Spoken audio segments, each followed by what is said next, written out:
going on YouTube? It's your boy Exodia-Man, and I got Kyle G. And what you did today, buddy? I got top 8 at our local sneak peek tournament. For the power of the elements.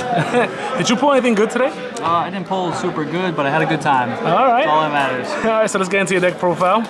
So, any shoutouts first? Shoutouts to my girlfriend. She keeps me alive. Shoutouts to everybody here at Most Excellent. Shout out to Coffee. Shout out to Joe Bogley. Shout out to everybody. Yeah. Shout out to Exodia-Man. They're over there just, chilling, opening packs. But yeah. Shout out to Exodia-Man for getting my name out there. Yeah, thank you. So let's get into the deck profile, buddy. So for today, I played Umi Control. I think the deck is super slept on, and people don't read the cards. They get super punished for it. Yes, they do. Starts off with 3 of the Ocean Dragon Lord Karyushin. This is your win con and your boss. Your opponent can only control 1 non-water while Umi's on the field. That's a continuous effect that affects the players. If you go field spell and the field spell reduces this level by 1, and you normal this, they lose their board. They have to send until they have only 1 non-water. That inherently just makes this control deck decent at going second. And this also has a built-in effect where you can search your Karyushin, Sea Stealth, or Umi spells, so the engine just fixes itself as long as this lives. This card's insane. People sleep on it. They're going to get punished by it. I was one of them. The next best card in the deck for the engine is 3 Electric Jellyfish. The first effect allows you to Foolish a field spell from deck to grave as cost and special any water from hand. If you don't get your field spell to normal this or whatever, this allows you to get this on field a little faster.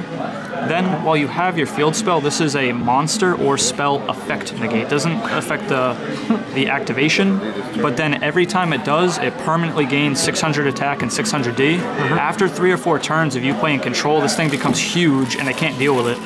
Also, a lot of the time, your spells and traps are weak to like Droll or weak to Ash. You can summon this first, field spell up, and then do all your searching, and you're completely fine. If you open Jelly Karyushin, you technically have full combo because you can go Jelly Foolish, the field spell, special this search, Sea Stealth attack. On their draw phase, you go Sea Stealth attack, set the field spell you just set, and these are both live. It's a really, really efficient combo.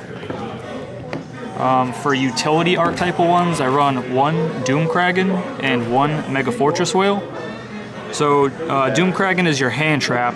You can reveal it while you have Umi somewhere on the board. Target one of their monsters and one of your water monsters. Pop theirs, bounce yours to hand, and special this guy to your field. This is amazing for breaking boards, but it also has a second effect where if this is on your field and they attack, you can negate that attack and bounce this to your hand. You can get a loop going with this underneath the Umi lock, and there's just almost no way they can out it. It being a quick effect helps you dodge effects on your water monsters. If they start to target their monsters, you can use this to rob them of their resolution. The second one, this is a brick, but it's a necessary brick. It's Mega Fortress Whale. While Umi's on the field, you can activate its effect. All your water monsters this turn can attack your opponent directly. We have a trap card that on turns 2, 3, 4 turbos this out and just instantly ends the duel. It's really good. It's unfortunate to see it in your opening hand, but not that good. For the amount of times that killed people today, it was worth it. I played 2 Warrior of Atlantis. This is simply you just discard it, you grab the Legendary Ocean. It's more consistency. Getting drolled on this sometimes can hurt, but I didn't want to max because I didn't want to open a full monster hand. And then the last 2 non-archetypal utility techs are 1 Ice Rage Tremora and 1 Gameciel the Sea Turtle Kaiju. Tremora's effect is just simple. You discard her and you can special any water from your hand. This is important because there's going to be times where you open hands full of bricked big boys, and you can use one of our spells and traps to search this, discard it, and drop your Karyushin, and the Karyushin searches your field spell, and you can get started a backdoor way. Gameciel is simply because we're playing that same engine to search this, which is Foolish Burial Goods and Ice Barrier. You can just search this at any one point you want and then kaiju over things that your Karyushin can't deal with. Sometimes a rival 6k can end up being like a huge problem, but as long as you main deck this, most of the time you can get a roundabout way to get this and out the problem. That's it for monsters. No hand traps. No hand traps? You don't need it in this deck. Yeah, I agree. Hand trap sucks. You put down field spell, you summon the Ocean Dragon Lord, and they're just like, oh, I lose my board. And it's the old Jinzo ruling where if the summon isn't hard, solemn, negated, they have to resolve sending everything to grave before they try to negate or interact, which is huge. It's a huge ruling. Going into spells, 3 Legendary Ocean. Bring on Splate format because they're going to put their Swap Frogs and Divas down, and this makes them all level 1. Wow. This also pumps all waters on the field by 200 attack and D, and that's awesome. And then this in grave, or anywhere for that matter, is always counted as Umi, so Sea Stealth can just keep bringing this back from grave over and over and over again. Then the next one's the new one, Fish Sonar. This is a Rhoda. As long as you have an Umi monster in your deck, you activate this and you search your missing piece. Sometimes you have to search the Karyushin, or if you have Karyushin, you search the Jelly and do the full 2-card combo.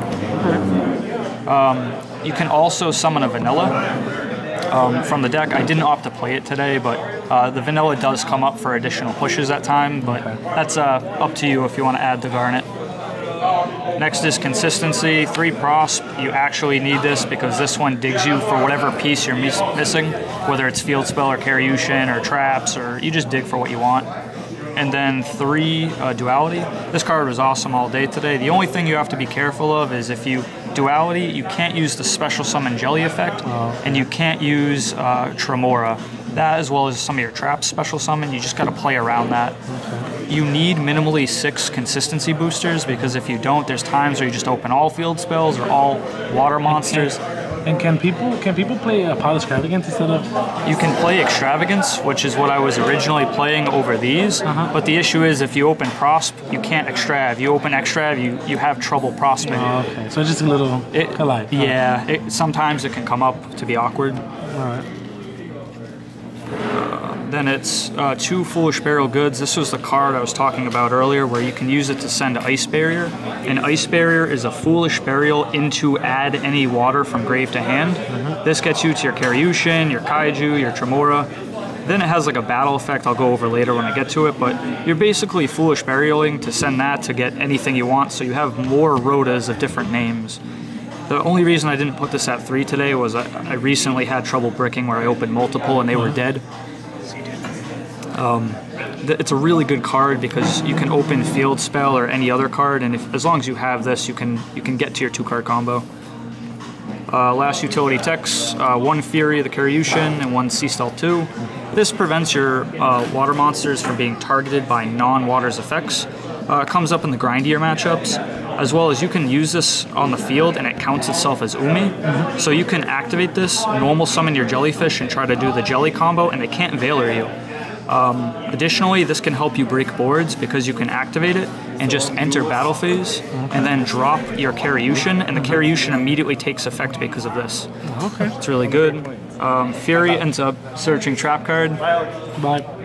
Torrential helps you break boards at times that you can't get to Karyushin, and it also protects your water monsters. Sure. Comes up in back row matchups yet again.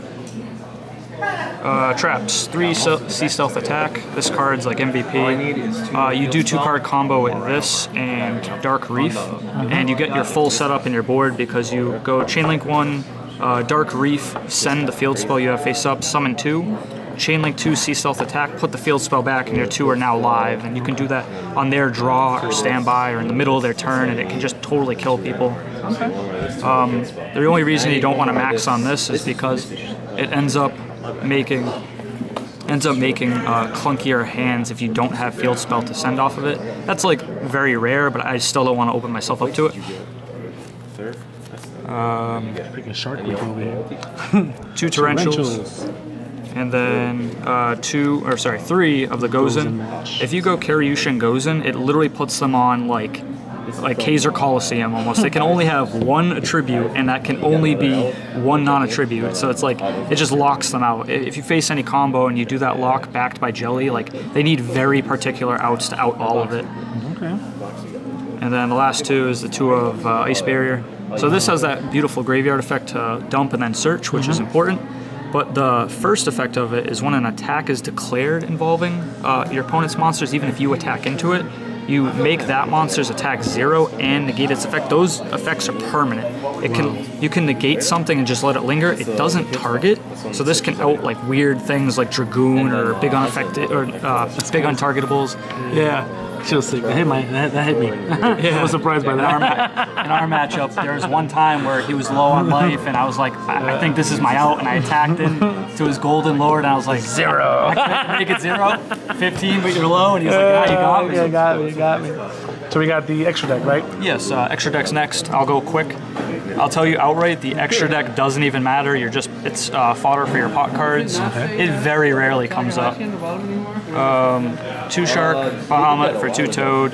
When you put your 5s on the board, the field spell makes them 4s, so you can sometimes throw a free Toad at times. Oh, that's cool. Same thing with Kragans and Kragan spawns. If the 5s become 4s, you can make this, and you have a little bit of pop and burn. You know, what kind of water control deck would it be if you weren't just Kraganing people to death until they hate you? These sometimes float, which does come up. Then the 1-ofs, Drill Driver for the Bahamut. You can use this to revive your 4s and 5s when it dies. Dweller to water, it can pump your field. Dweller's just great. I played Exciton, it never came up, but in circumstances where you open Jelly and Doomkragan but nothing else, you can technically Exciton your way back into the match. From there, Baguska. Yet again, if you're stuck on 4s and nothing else, you can summon Bagoo against certain matchups like Despia and Flunder, and they just give you turns.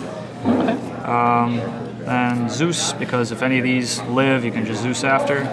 And then these are flex spots. The whole thing is flex technically, but if your 2 Kragan spawns end up floating, you can end up overlaying the Kragan spawns into F Draco. And then you set up your lock with F Draco that can't be destroyed or targeted. And this is your like really nice non-water to sit on because it's so protected.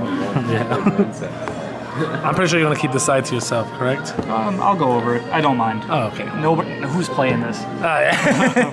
Just want to keep your side a little secret with me and the locals. I appreciate that respect. But so 3 Dark Ruler and 3 Evenly. These are my going second options. Plain and simple, the deck has a decent time against combo decks and some bigger board decks, but having a little extra doesn't hurt. Your main goal is to try to slam Field Spell Karyushin and force them to send and play the grind, but if you can just blow them out first and then do that, you're basically in a winning position in main 2. Going first, you play 3 Judgment. The only card that this deck fears is Evenly Matched. The Jellyfish negates monsters and spells, and you can use the Sea Stealth attack to dodge around like targeting and destruction effects. But Evenly being a blanket banish is so bad for us. 3D barrier. I don't want to face against Sword Soul or Despia, just because if I have a weakened game state, they can just keep boxing you, and then you lose advantage that you slowly need to get back.